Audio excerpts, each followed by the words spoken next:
नाज़रीन, 22 अरब ममालिक के साथ भारत के कारोबारी रवाबत रोज बरोज गहरे होते जा रहे हैं। खासतौर पर मुत्तहिदा अरब अमारात और सऊदी अरब ने पाकिस्तानी तहफ़्फ़ुज़ात को खातिर में न लाते हुए भारत के साथ न सिर्फ मुआशी बल्कि दिफाई और खुफिया कारी के मैदान में भी ताल्लुकात को गैर मामूली वुसअत दी है। बल्कि कई एक मतलूब अफराद को भी भारत के हवाले किया गया, जिन्हें भारतीय हुकाम मकबूजा कश्मीर में सरगर्म जहादी ग्रोहों से वाबस्ता करार देते थे। 2006 में सऊदी फरमारवा शाह अब्दुल्लाह ने भारत का दौरा किया और वज़ीर-ए-आज़म मनमोहन सिंह के हमरा एक याददाश्त पर दस्तखत किए, जिसकी बुनियाद पर दोनों ममालिक ने अगले बरसों में दो तरफा ताल्लुकात को इस्तेवार करना शुरू किया। बाद अज़ां दोनों ममालिक ने दिफाई ताउन के एक मुआहदे पर दस्तखत किए और स्ट्रेटेजिक पार्टनरशिप कौंसिल तश्कील दी। चुनाचे दोनों ममालिक में इंसदाद दहशतगर्दी समेत सिक्योरिटी ताउन में मुसलसल इजाफा हुआ। जिस तरह आलमी और इलाकाई सियासत में अमरीका और बरतानिया एक दूसरे से हम आहंग रहते हैं, बल्कि अक्सर अमूर में यकसा पॉलिसी इख्तियार करते हैं। मशरिक़ वुस्ता में सऊदी अरब और मुत्तहिदा अरब अमारात आलमी और इलाकाई मामलात में एक दूसरे के मफादात का भी तहफ़्फ़ुज़ करते हैं और बाहमी मुशावरत से हर मैदान में पेशरफ्त करते हैं। भारत के हवाले से दोनों ममालिक लगभग यकसा पॉलिसी पर कारबंद हैं। इस साल फरवरी में सऊदी अरब के फौजी सरबराह ने भारत का 3 रोज़ा दौरा किया। दोनों ममालिक दिफाई मैदान में ताउन के दायराकार को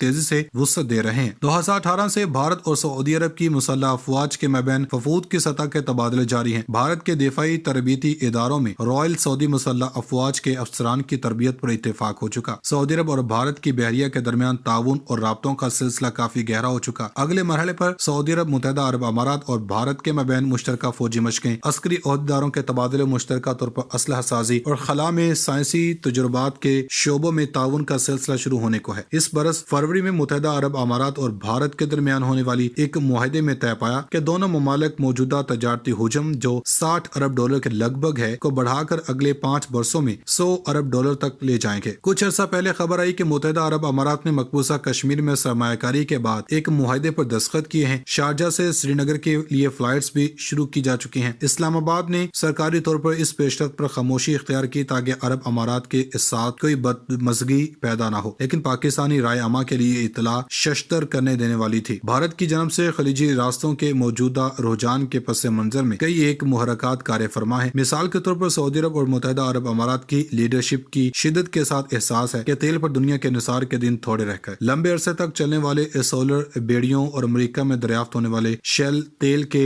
वसी ज़खायर ने भी इन ममालिक को बेचैन कर रखा है। वो तेल की मुतबादिल मौशत खड़ी करने के लिए सर पीट दौड़ रहे हैं। तेल पर दुनिया का इंसार खत्म होने से कबल वो अपने मुल्कों को असरे हासर की कारोबारी सनतों यानी IT, सियाहत और दीगर ज़राए से हमांग करना चाहते हैं। इस पस मंजर में भारत में इन्हें कारोबार के वाफर मौके दस्तयाब हैं। वसी मार्केट है और लेबर भी सस्ती है। आबादी और रकबे में छोटा मुल्क होने के बावजूद मुत्तहिदा अरब अमारात कारोबार, तजारत और सियाहत के शुबों में सऊदी अरब से बहुत आगे निकल चुका। सऊदी अरब का ख्याल है कि भारत के साथ कारोबारी ताल्लुकात के फरोग में मोहम्मद बिन सलमान के विजन 2030 के स्ट्रेटेजिक ओहदा हासिल करने में भी मदद मिल सकती है और वो भी अरब अमारात की तरह तेल की बजाय दीगर ज़राए आमदन पैदा कर सकता है। चुनांचे सऊदी अरब और मुत्तहिदा अरब अमारात ने भारत में इंफ्रास्ट्रक्चर और तेल के मंसूबों में भारी सरमायाकारी की, जिससे भारत के एतमाद में बेपनाह इजाफा हुआ। भारतीय हुकूमत ने भी बर वक्त सऊदी अरब और मुत्तहिदा अरब अमारात की मुआशी तरजीहात और हुनरमंद कारकुनान की जरूरत का एहसास किया और खुद को इन ममालिक के लिए स्ट्रेटेजिक और इक्तिसादी लिहाज से मुफीद बनाया। सऊदी अरब और मुत्तहिदा अरब अमारात दोनों भारतीय हुनरमंदों को अपने ममालिक में आमद को आसान बनाने के लिए मुल्की कवानीन में भी नुमाया तब्दीली कर रहे हैं ताकि ज्यादा से ज्यादा भारतीयों की आमद को यकीनी बना जा सके। भारत की तरफ से इस रुझान का एक मुहर्रक इन ममालिक के हुक्मरान खानदानों का अपनी बादशाहतों के तहफ़्फ़ुज़ के लिए अमरीका बहादुर पर कली इन्हिसार है। अमरीका इंसानी हकूक और जमहूरियत का आलमदार होने के बावजूद खलीजी रियासतों में बादशाहों को कंधा देते हैं, क्योंकि इसके माली और स्ट्रेटेजिक मफादात के लिए ऐसा करना जरूरी है। अमरीकी सदर ट्रंप ने इसराइल के साथ इन ममालिक को शेरो शुक्र करा दिया था और इसराइल के साथ ताल्लुकात के इस्तेवार होने के साथ ही भारत के लिए मशरिक़ वुस्ता के दरवाजे चौपट खुल गए। अरब ममालिक और भारत में एक और कदर मुश्तरक अमरीका के साथ गहरे दोस्ताना और कारोबारी रवाबत हैं, यानी ये सब एक की थाली के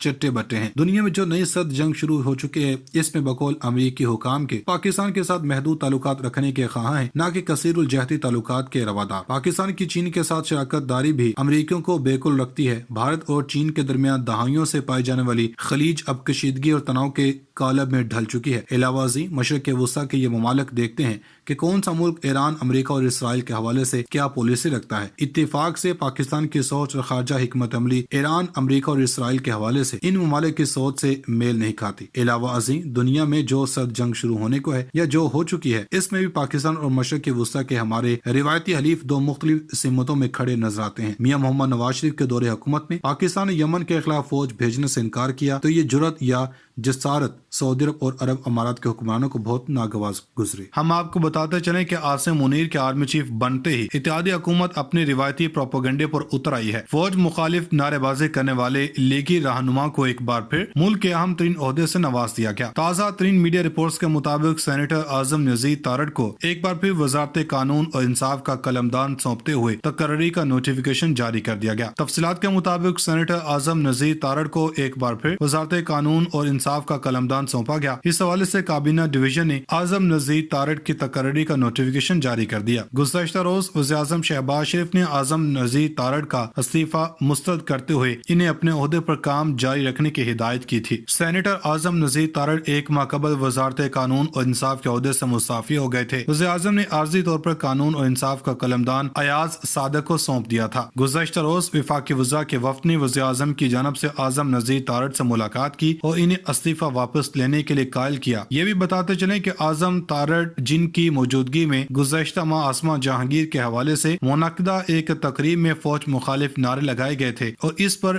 عسکری قیادت نے ناراضی کا اظہار کیا تھا، جس کے بعد وزیر قانون سے استعفی طلب کیا گیا تھا۔ استعفے طلب کیے جانے کے بعد اعظم تارڑ نے تقریب میں فوج مخالف نعرے لگنے پر اظہار افسوس کرتے ہوئے استعفے کی تصدیق کی تھی، جبکہ وزیر اعظم شہباز شریف نے اعظم نذیر تارڑ کا استعفی آنے کے بعد ایاز صادق کو وزیر قانون کا اضافی چارج دیا تھا۔ ناظرین، عمران خان کے اسمبلیاں تحلیل کرنے کے اعلان نے حکمران اتحاد کو مشکل میں ڈال دیا ہے۔ عمران خان کو اسمبلیاں تحلیل کرنے سے روکنے کے لیے حکمران اتحاد اور ہتھ کنڈوں پر اتر آیا۔ وفاقی حکومت نے پی ٹی آئی کے چیئرمین عمران خان پر مزید کیسز درج کرنے کا فیصلہ کیا ہے۔ ذرائع کے مطابق اعظم نذیر تارڑ کی وزارت قانون میں واپسی اسی کی کڑی ہے۔ اعظم نذیر تارڑ کو وفاقی حکومت کی جانب سے عمران خان اور ان کے قریبی رفقا کے خلاف کیسز درج کرنے کا خصوصی ٹاسک سونپا جائے گا۔ ذرائع نے بتایا کہ آئندہ چند روز میں پی ٹی آئی کے رہنماؤں کے خلاف مختلف نوعیت کے کیسز درج ہوں گے۔ کیسز کی آڑ میں حکومت کا پی ٹی آئی کے چیئرمین عمران خان اور ان کے قریبی رفقا کی گرفتاریوں کا بھی امکان ہے۔ ناظرین، اب آپ کو بتائیں کہ زمان پارک میں تحریک انصاف کی سیاسی سرگرمیاں ان دنوں عروج پر ہیں، جو کہ اتحادی سرکار کے لیے وبال جان بنی ہوئی ہیں۔ اوپر سے الیکشن کمیشن نے بھی ایک ایسی تہلکہ خیز رپورٹ جاری کر دی ہے جس نے نہ صرف نون لیگ بلکہ پوری پی ڈی ایم کو چکرا دیا ہے۔ تازہ ترین میڈیا اطلاعات کے مطابق الیکشن کمیشن آف پاکستان کی جانب سے جاری رپورٹ کے مطابق 12 جماعتی حکومت اتحاد کی مقبولیت کم اور تحریک انصاف کی مقبولیت بلندی پر ہے۔ الیکشن کمیشن آف پاکستان کی جانب سے تحریک عدم اعتماد کی کامیابی اور موجودہ حکومت کے قیام کے بعد سے ملک میں ہونے والے ضمنی الیکشن کے حوالے سے مفصل رپورٹ جاری کی گئی ہے، جس کے اعداد و شمار ظاہر کرتے ہیں کہ 12 جماعتوں پر مشتمل اتحاد اپنی مقبولیت کھونے لگا ہے، جبکہ پی ٹی آئی کی مقبولیت اس کی حکومت کے خاتمے کے بعد مسلسل بڑھی ہے۔ جاری دستاویز کے اعداد و شمار کے مطابق موجودہ حکومت کے قیام کے بعد ملک بھر میں قومی اور صوبائی اسمبلی کی مجموعی طور پر 36 نشستوں پر انتخابات ہوئے۔ ان میں سے 35 نشستوں پر پی ٹی آئی نے حصہ لیا اور 27 نشستوں پر کامیابی حاصل کی اور اس کی کامیابی کا تناسب 75% رہا۔ پنجاب میں اسمبلی کے 23 اور کے پی